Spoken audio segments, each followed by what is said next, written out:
Xin chào mọi người. Hôm nay tôi lại làm một cái clip để đăng một chủ nó đang bán cái vườn này này. Đây bây giờ đang đứng ở dưới hồ ở dưới này, người không sướng nữa. Đang trồng sen cà phê, sen tiêu. Đây cà này, cà nó bảo là chục năm rồi nhưng mà vẫn thấy trái đẹp lắm. Đây bên này là bờ ranh của người ta là bên này, của nó là bên này, đường xi sướng đây. Ông chủ đang ở trên này. Đấy, đường nhựa bên kia. Mình thấy cái đường nhựa bên kia. Cái này nói chung là đường nhựa. Tới nhà, tí nữa đến quay nhà cho anh em xem. Đấy. Anh em cứ yêu cầu bảo là có mua đất gần đường nhựa là đám này là ok luôn. Tí nữa lấy số điện thoại để anh em mà liên hệ với nhau cho nó chủ nó báo giá cho biết. Đó.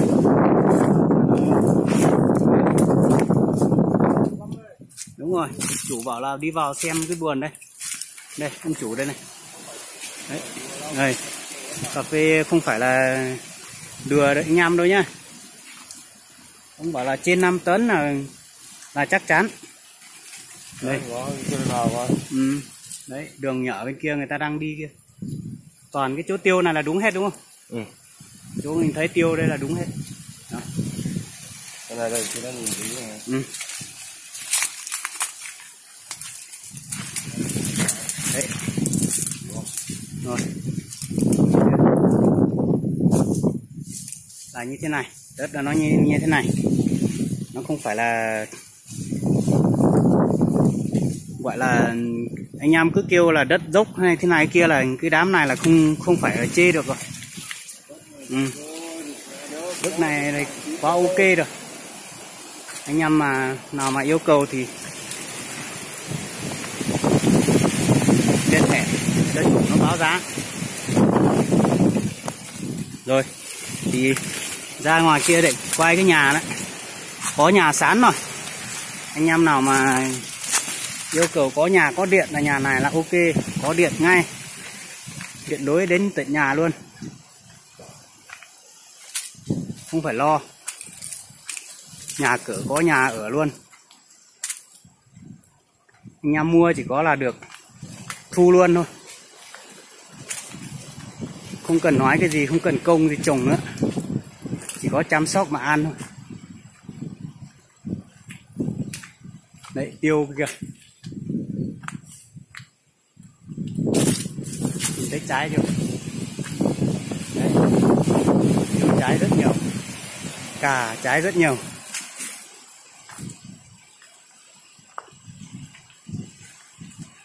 Đây, tí nữa tôi sang đường bên kia tôi lại quay sang bên này để cho anh em xem cái đám đất này là nó như thế nào, bờ ranh thế nào, nó rộng bao nhiêu.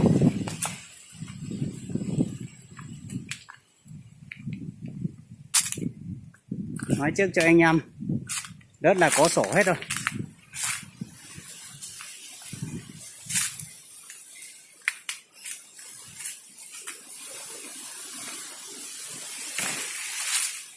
Đây, cà phê cây nào như cây đó.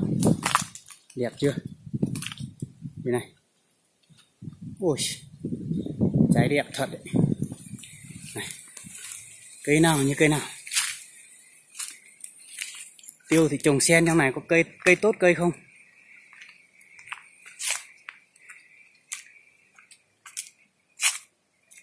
Đấy, đường đây này. Đi có gần 100 mét thôi, đến đường nhựa luôn. Đấy.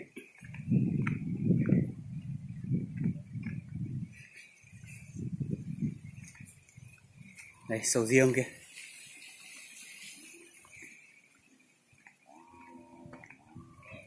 Quay một vòng cái trên này, trên đỉnh này.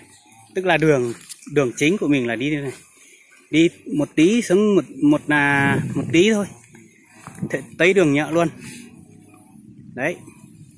Điện kia kìa, người ta kéo điện kia, dây điện thấy không? Nhà của người ta đây này. Đấy, có tivi cái gì có đầy đủ hết. Đây. Đấy.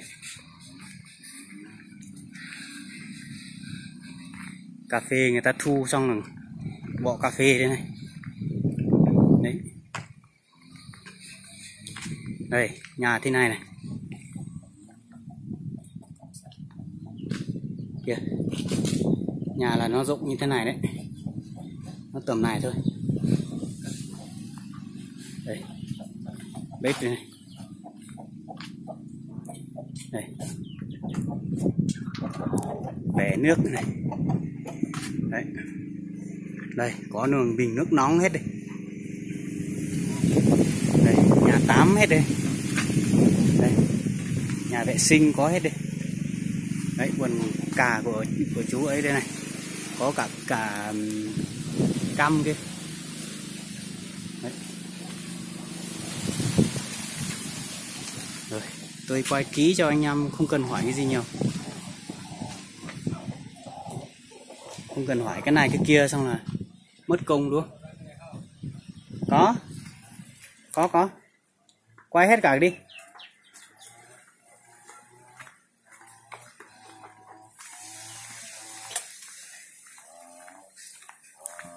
Đây, trồng mấy cây cảnh nó đẹp lắm.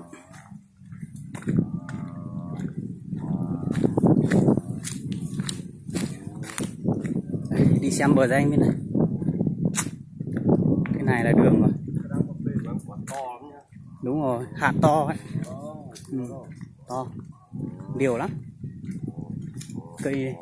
Cây nào cũng như cây đó.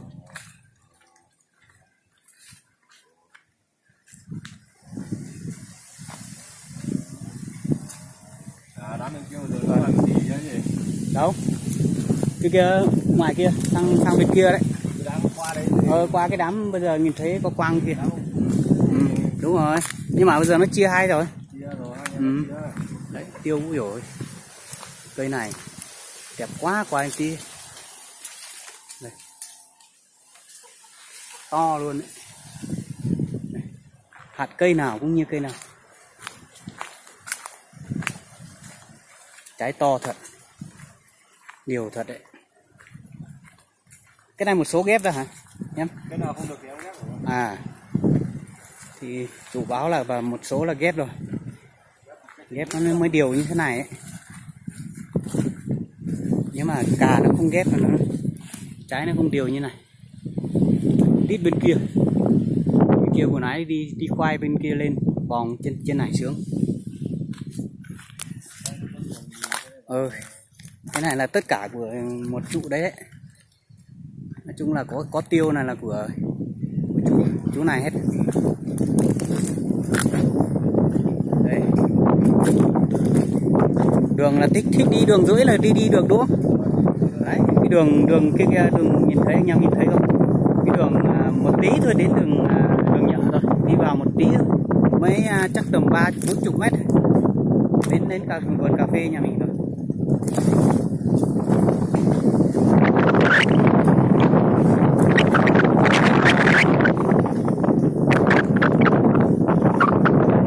Cả thấy xanh đẹp thật. Đấy. Cái hồ là nhìn thấy một tí người cũng sướng nữa. Thì chú gọi là hồ cái này là nhỏ mà chú lại bỏ ra tiền bên kia to, bỏ to bên kia bao anh em luôn, bao hồ anh em luôn, không cần sợ là không có nước, không có gì tưới, nó không sợ. Chú bảo là không lo nước tưới nữa. Xuống một tí.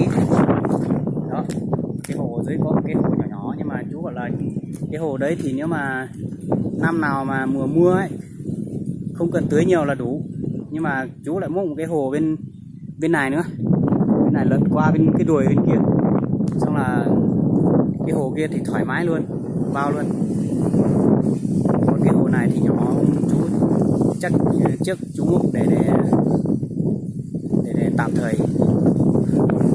Bây giờ nếu mà anh em thích thì ra một tí lại tiền lại múc lại cũng được. Thích tưới cả bên này, tưới bên này thì anh em bỏ ra tiền để múc bên này cũng được. Đấy. Tắm này rất là đẹp. Nói chung là đi Các đám là đám này đẹp nhất. Cà đẹp. Cái cây nào cây nào đẹp thật. Thôi xin chào anh em. Anh em nào mà yêu cầu ấy thì liên hệ với tí, tôi để số điện thoại dưới đường link để anh em liên hệ với nhau nhé. Cảm ơn anh em.